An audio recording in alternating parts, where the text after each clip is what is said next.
boys and girls, it's Mrs. Pecora. We are going to start a new novel today, and the novel we are going to be reading is called Because of Winn-Dixie by Kate D. Camillo. So sit back, relax, and enjoy Chapter 1. Because of Winn-Dixie by Kate D. Camillo. Chapter 1. My name is India Opal Baloney, and last summer my daddy the preacher sent me to the store for a box of macaroni and cheese, some white rice, and 2 tomatoes, and I came back with a dog. This is what happened. I walked into the produce section of the Winn-Dixie grocery store to pick out my 2 tomatoes, and I almost bumped right into the store manager.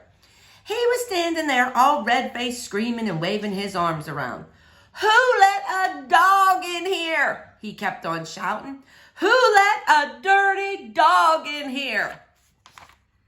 At first, I didn't see a dog. There were just a lot of vegetables rolling around on the floor, tomatoes and onions and green peppers. And there was what seemed like a whole army of Winn-Dixie employees running around waving their arms just the same way the store manager was waving his. And then the dog came running around the corner. He was a big dog and ugly, and he looked like he was having a real good time. His tongue was hanging out and he was wagging his tail. He skidded to a stop and smiled right at me. I had never before in my life seen a dog smile, but that is what he did. He pulled back his lips and showed me all his teeth. Then he wagged his tail so hard that he knocked some oranges off a display, and they went rolling everywhere, mixing in with the tomatoes and onions and green peppers. The manager screamed, "Somebody grab that dog!" The dog went running over to the manager, wagging his tail and smiling.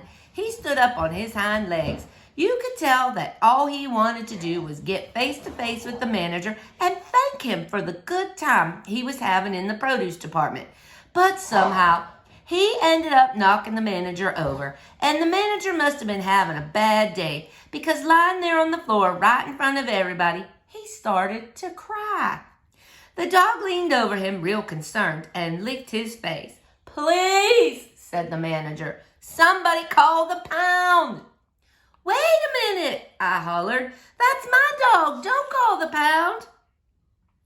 All the Winn-Dixie employees turned around and looked at me, and I knew I had done something big, and maybe stupid too, but I couldn't help it. I couldn't let that dog go to the pound. "Here, boy," I said. The dog stopped licking the manager's face and put his ears up in the air and looked at me like he was trying to remember where he knew me from. "Here, boy," I said again. And then I figured that the dog was probably just like everybody else in the world, and he would want to get called by a name, only I didn't know what his name was, so I just said the first thing that came into my head. I said, "Here, Winn-Dixie."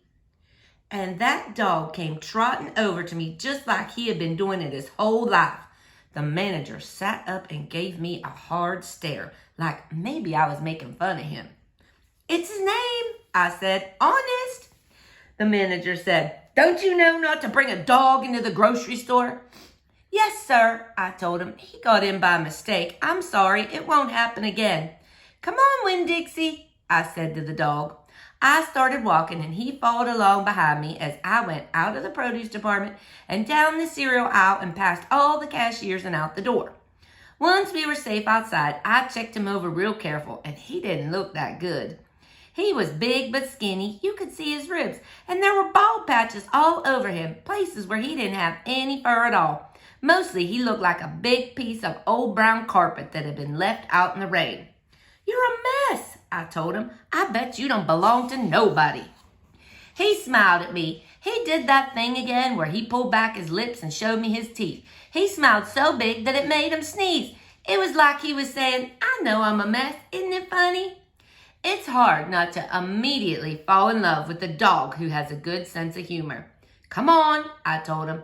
"Let's see what the preacher has to say about you." And the two of us, me and Winn-Dixie, started walking home. Well, boys and girls, that's it for Chapter 1. Stay tuned for Chapter 2. Have a great day.